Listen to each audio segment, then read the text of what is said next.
ನಮಸ್ಕಾರ ಸ್ನೇಹಿತರೆ. ಭೂಮಿಯಲ್ಲಿ ಕತ್ತಲೆ ಆಗದ ದೇಶಗಳು ಯಾವುದೂ ಇಲ್ಲ. ಆದರೆ ಪ್ರಕೃತಿಯ ಆಟದಲ್ಲಿ ಬೇಸಿಗೆಯಲ್ಲಿ ಕೆಲವು ತಿಂಗಳುಗಳ ಕಾಲ ಕತ್ತಲೆ ಆಗುವುದಿಲ್ಲ. ಹೌದು ಸ್ನೇಹಿತರೆ, ಕೆಲವು ಉತ್ತರ ಧ್ರುವದ ಹತ್ತಿರದ ದೇಶಗಳಲ್ಲಿ ಬೇಸಿಗೆಯ ಕೆಲವು ತಿಂಗಳುಗಳಲ್ಲಿ ರಾತ್ರಿ ಆಗುವುದೇ ಇಲ್ಲ. ಸೂರ್ಯ ಮುಳುಗಿದರೂ ಕೂಡ ಬೆಳಕು ಕಡಿಮೆ ಆಗುವುದೇ ಇಲ್ಲ. ಬೇಸಿಗೆಯ ಕೆಲವು ತಿಂಗಳುಗಳಲ್ಲಿ ರಾತ್ರಿ ಕತ್ತಲೆ ಆಗುವುದಿಲ್ಲ. ಪ್ರಕೃತಿಯ ಈ ಘಟನೆಯನ್ನು ಮಿಡ್ ನೈಟ್ ಸನ್ ಎಂದು ಕರೆಯುತ್ತಾರೆ.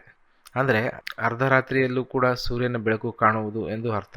ಈ ವಿಚಿತ್ರ ಘಟನೆ ನಡೆಯುವ ದೇಶಗಳು ಯಾವುದು ಅಂತ ನೋಡುವುದಾದರೆ, ಮೊದಲನೆಯದಾಗಿ ನಾರ್ವೆ ದೇಶವನ್ನು ರಾತ್ರಿ ಇಲ್ಲದ ದೇಶ ಎಂದು ಕೂಡ ಕರೆಯಲಾಗುತ್ತದೆ. ಮೇ ತಿಂಗಳಿನಿಂದ ಜುಲೈ ತಿಂಗಳವರೆಗೆ ದೇಶದ ಉತ್ತರ ಭಾಗದಲ್ಲಿ 24 ಗಂಟೆಗಳಷ್ಟು ಬೆಳಕು ಇರುತ್ತದೆ. ಜನರು ಮಧ್ಯರಾತ್ರಿಯಲ್ಲೂ ಕೂಡ ಹೊರಗಡೆ ನಡೆದಾಡುತ್ತಾರೆ. ಐಸ್ಲ್ಯಾಂಡ್. ಈ ಸುಂದರ ದ್ವೀಪದಲ್ಲಿ ಜೂನ್ ತಿಂಗಳಲ್ಲಿ ಸೂರ್ಯ ಬಹಳ ಹೊತ್ತು ಕಾಣಿಸುತ್ತಾನೆ.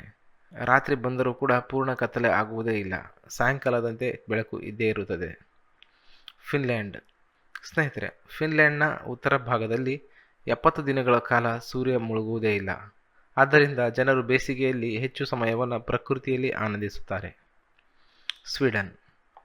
ಸ್ನೇಹಿತರೆ, ಸ್ವೀಡನ್ನ ಉತ್ತರ ಭಾಗದಲ್ಲಿ ಬೇಸಿಗೆಯಲ್ಲಿ ಸೂರ್ಯ ಬಹಳ ಹೊತ್ತು ಮುಳುಗುವುದಿಲ್ಲ. ರಾತ್ರಿಯಾದರೂ ಕೂಡ ಬೆಳಕು ಉಳಿದಂತೆಯೇ ಇರುತ್ತದೆ. ಇದು ಏಕೆ ಹೀಗಾಗುತ್ತದೆ?